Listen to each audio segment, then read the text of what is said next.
तो ये सैलाब बेहिसाब है और हिमाचल से सैलाब हाहाकार मचा रहा है। बारिश से किन्नौर से भीषण तबाही सड़क पर आ चुकी है। पहाड़ों का मलबा अब सामने आ रहा है सड़कों पर। जेसीबी की मदद के जरिए हालांकि यहां पर मलबे को हटाने का काम जारी है। तो हिमाचल प्रदेश में भयानक तस्वीरें सामने आ रही है। सैलाब का मंजर अब यहां पर देखा जा रहा है। सैलाब से हाहाकार हिमाचल प्रदेश में और भीषण तस्वीरें सामने आई है। बारिश के बाद किन्नौर में तबाही का मंजर है। तो हिमाचल प्रदेश के किन्नौर में बादल फटने से भारी तबाही हुई है। तस्वीरों में आप देख पाए हैं कि बादल फटने के बाद सैलाब का कहर किस कदर सड़कों पर आ गया है। सड़कों पे मलबा ही मलबा है। तस्वीरें आपके सामने हैं किन्नौर में जहां पर बादल फटा। उसके बाद क्या तस्वीर है आप देखिए। इससे पहले लगातार तेज बारिश हो रही है हिमाचल प्रदेश में और हालात ऐसे बने हुए हैं कि लोगों के चेहरे पर मायूसी छाई हुई है। ये तस्वीर आप देख रहे हैं। स्थानीय लोग खुद यहाँ पर लग गए हैं सड़क को साफ करने में, यहाँ से मलबे को हटाने में। जेसीबी भी यहाँ पर मौजूद है जिसकी मदद के जरिए यहाँ से मलबे को हटाया जा रहा है। ये मलबा पहाड़ों का है जो वहां से टूट करके अब सड़कों पर पहुंच गया है और आवागमन बाधित इससे हुआ है। तो किन्नौर में बादल फटा और उसके बाद देखिए मलबे का सैलाब है ये जो पहाड़ों को चीरते हुए सड़कों पे आ गया है। वाहन जहां तहां फंसे हुए हैं। लोगों की बागवानी पूरी तरीके से बर्बाद हो गई है। बागीचे के बागीचे तहस नहस हो गए हैं और किन्नौर में जो हालत है वो ये मलबे का कहर लगातार हमारे दर्शकों को हम तस्वीरों के जरिए दिखा रहे हैं।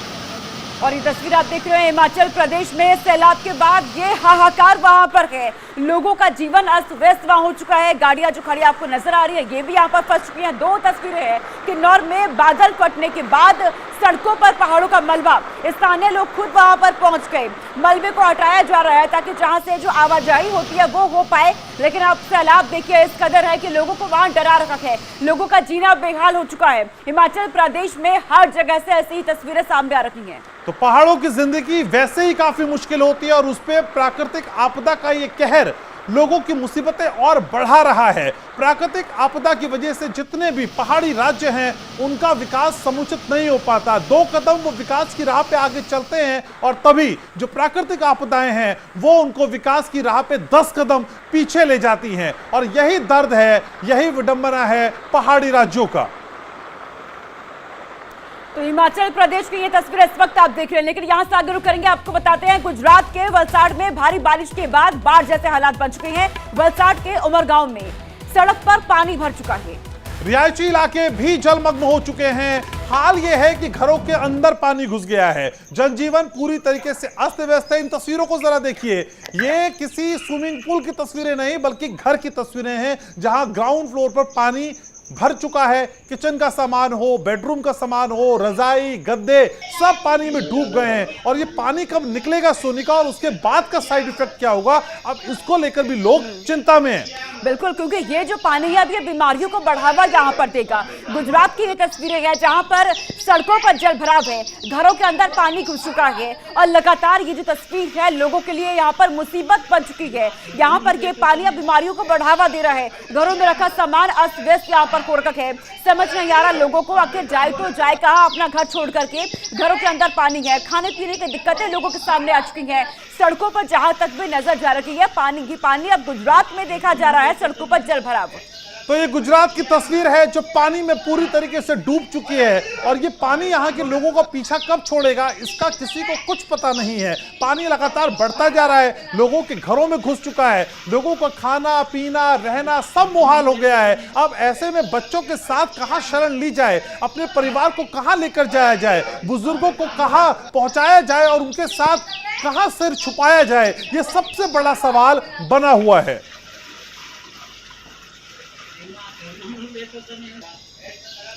तो सड़कों पर जल भराव, गुजरात की ये तस्वीरें आपके सामने हैं। घरों में पानी यहाँ पर घुस चुका है और लोगों का जीना यहाँ पर बेहाल हो चुका है। तो लगातार सैलाब का मंजर पूरे देश भर में अब देखा जा रहा है। तो यह हाहाकार सैलाब का मचा हुआ है और कब इसका अंत होगा पता नहीं। हिमाचल की तस्वीर हमने दिखाई, गुजरात की दी और अब देश की आर्थिक राजधानी की बात करते हैं, महाराष्ट्र की बात करते हैं। तो महाराष्ट्र के रायगढ़ में लैंडस्लाइड से तबाही है। रायगढ़ हादसे में मौतों की संख्या बढ़ रही है। रायगढ़ हादसे में अब तक 10 लोगों की मौत हो चुकी है। अब तक 75 लोगों का रेस्क्यू किया गया, लेकिन तबाही का मंजर अब यहाँ पे देखा जा रहा है। 10 लोगों ने अपनी जान यहाँ पर गंवा दी है और आशंका है कि मौतों की संख्या अभी और बढ़ सकती है क्योंकि रेस्क्यू अभी वहां पर जारी है। टीमें वहां पर पहुंची हुई हैं। तस्वीर आप देखिए, लाचार लोग यहाँ पर नजर आ रहे हैं जिन्होंने अपना घर अपनी आंखों के सामने गंवा दिया है। दरअसल लैंडस्लाइड यहाँ पर ऐसा हुआ कि गांव में जो घर थे वो जमीन में धंस गए देखते ही देखते, और यह हादसा उस वक्त हुआ जब लोग सो रहे थे। तस्वीरें आप देखिए, अब टीमें वहां पर मौजूद है, लोगों को बचाने की कवायद यहाँ पर की जा रही है, लेकिन इन सबके बीच 10 लोगों ने अपनी जान गंवा दी है। लोगों की संख्या 100 के पार बताई जा रही है। लोग सोते रह गए और वो सुबह उनकी जिंदगी में आई ही नहीं। रात को सुकून के पल जो नींद के जरिए समेटने की कोशिश की, वो सुकून सुबह था ही नहीं। सुबह चारों तरफ तबाही तबाही थी और मलबे में दबे लोग थे। और इस पर हालांकि जो राज्य सरकार है वो भी काफी संजीदा है, और अमित शाह जो कि गृह मंत्री हैं, उन्होंने भी लगातार स्टेट गवर्नमेंट से बात की है और कहा है कि हमारी प्राथमिकता है लोगों को बचाने की। तो तबाही से भरी तस्वीरें तो आप देख रहे हैं, एक रिपोर्ट इसी बीच आपको दिखाते हैं और आप समझ पाएंगे कि असल में महाराष्ट्र में हुआ क्या।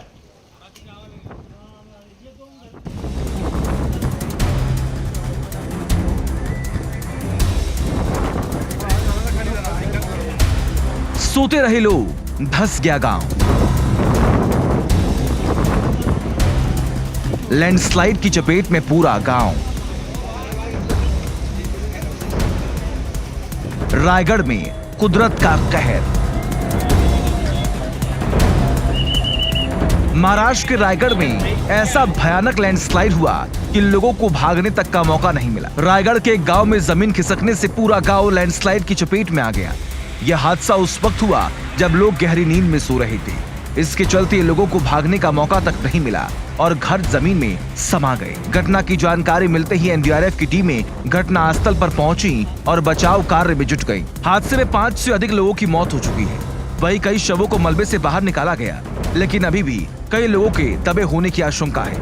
यही वजह है कि मरने वालों का आंकड़ा अभी और बढ़ सकता है।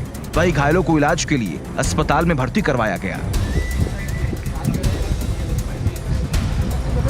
हालात की गंभीरता को देखते हुए महाराष्ट्र के मुख्यमंत्री एकनाथ शिंदे भी घटनास्थल पर पहुंचे और बचाव कार्य का जायजा लिया। साथ ही हेलीकॉप्टर से रेस्क्यू ऑपरेशन चलाने के निर्देश दिए, क्योंकि जहां ये हादसा हुआ है वहां रास्ता बहुत खराब है।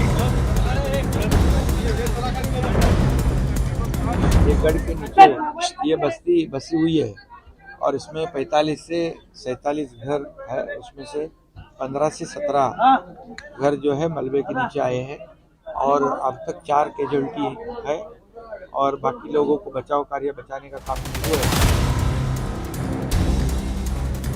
इसके अलावा डिप्टी सीएम अजीत पवार भी एक्टिव मोड में आ गए और कंट्रोल रूम में पहुंचकर घटना पर नजर रखे हुए हैं। वहीं केंद्रीय गृह मंत्री अमित शाह ने भी इस पूरे मामले को लेकर जानकारी ली। राज्य के कई जिलों में इन दिनों बाढ़ जैसे हालात हैं। लगातार हो रही बारिश से रायगढ़ में कई नदियां खतरे के निशान से ऊपर बह रही हैं, जिसकी वजह से बाढ़ जैसे हालात हो गए। ऐसे में हालात को देखते हुए राज्य में एनडीआरएफ की 12 टीमें तैनात कर दी गई हैं। Bureau report, India daily live. यहाँ वक्त हो गया छोटे से ब्रेक का। ब्रेक के उस पार देखिए 24 का चक्रव्यूह, सहयोगी करिश्मा और अमितोष के साथ।